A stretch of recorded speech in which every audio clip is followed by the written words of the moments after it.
Hello, Mike here for TPAL TV, brought to you by the palaceofwisdom.co.uk.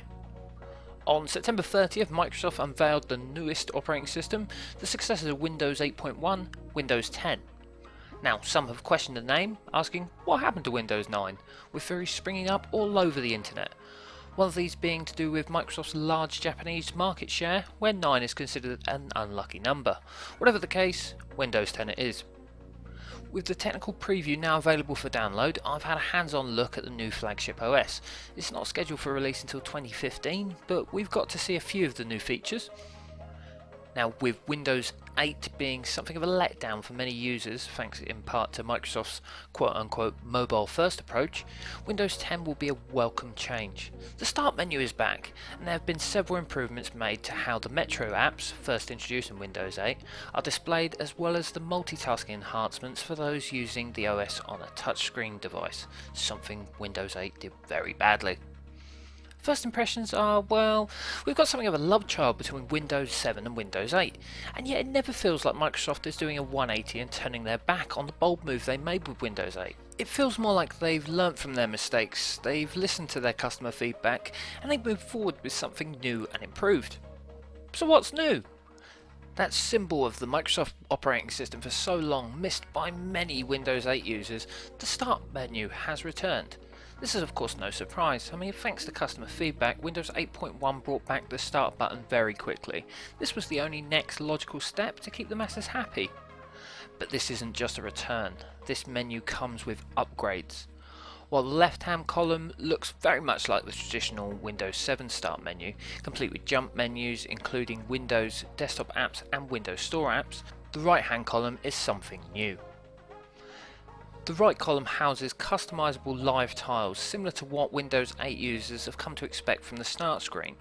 You can add any app's live tile to that column at any time by simply dragging it over, although apps that don't have a live tile functionality will be a shortcut rather than a fully functional live tile. Alternatively, for those that prefer the more, shall we say, classic look, you can forego them altogether. You don't need to put anything there if you don't want to, and it will auto hide if there's no tiles on there.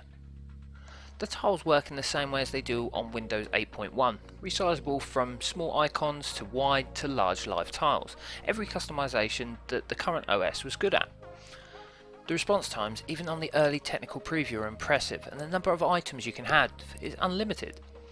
The Start menu itself can be resized so that the tiles can be set up to the way you want to display them, the only limit being the size of the monitor, as the Start menu will rise to the top of the screen with ease.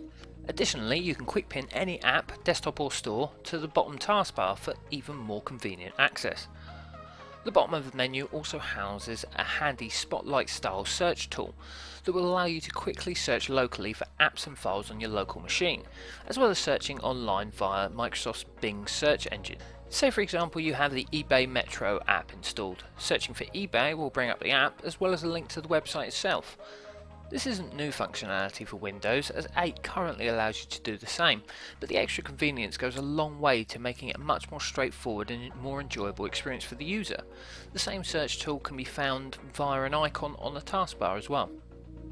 Windows 10 isn't just about the look and feel though, there's some big changes going on in some very important areas. The new powerful multitasking features are going to be a big selling point for this OS. Task View is a new multitasking feature for Windows, allowing users to instantly and easily switch between apps and multiple desktop layouts. Similar to Apple's Mission Control on OS X, this feature can be easily accessed from an icon on a taskbar or by swiping left when you're using a touchscreen device. While in Task View, the size and orientation of windows is preserved, so you can preview how windows are positioned in different desktops.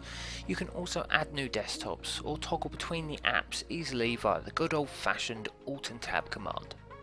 The addition of the multi-desktops will be welcomed by many, with popular third-party applications already offering this experience to users. The new functionality will finally make this easily available to the masses. The process is seamless.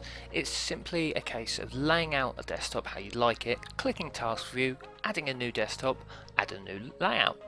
Switching between desktops is simple, though the one drawback I found was the difficulty in moving apps from desktop to desktop. There doesn't seem to be an easy way to do this at present, but then again this is just an early technical preview with over a year until the finished product is released, so I'm sure there'll be a much easier way to do that in the future.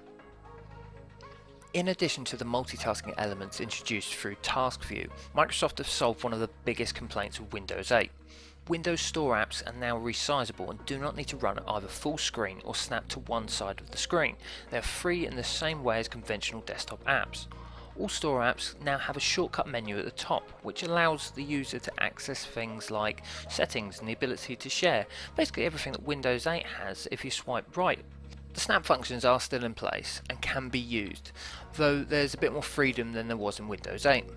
Where the current OS allows you to snap to either left, right or centre if you're using 8.1, Windows 10 has a quadrant layout, which allows up to 4 apps to be easily arranged on the same screen. Throw in the multi-desktop functionality and any user can easily customise their own experience. Outside of the new enhancements, Windows 10 works very much like Windows 8.1, with many of the same UI layouts for things like PC settings and control panel. Now the first impressions of the new operating system are positive. The mixture of new features, the best from Windows 7 and 8.1, and the much loved Start menu offer an experience that works well on both the conventional desktop and laptop keyboard mouse setup, as well as on touchscreen devices. Much like how Windows Vista is now considered the Windows 7 beta, when Windows 10 is released, we're probably going to look back at Windows 8 and see its inspiration, but also the lessons that were learned from it. Anyway, thank you so much for listening to me ramble on about this and watching the video.